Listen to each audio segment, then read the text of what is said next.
So on Monday you learned about the product of powers property. Today is the power of power property.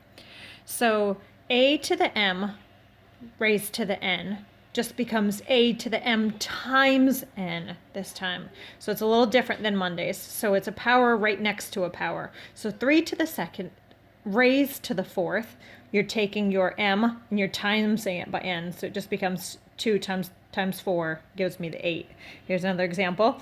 4 to the second to the third just becomes 4. You're keeping your base and timesing your 2 and your 3. That's where the 6 comes in.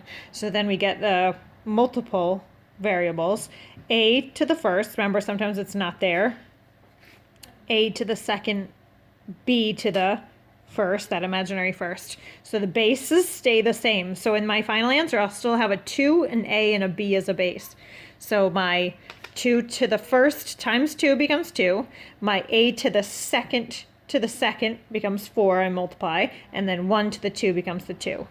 Next one has multiple variables, 3 variables. 3, x to the fourth, y, imaginary 1, z to the fifth, and all raised to the second. So the 3 to the first times 2 becomes 2. 4 times 2 becomes 8. And then 1 times 2 becomes 2. 5 times 2 becomes 10. So the tricky part is remembering that this 5 isn't part of this 1 if it's not there. The last thing for today that you need to know is that any power to the 0, or any base to the 0, is a 1. So 3 to the 0 is a 1. So here's an example of where that comes into play.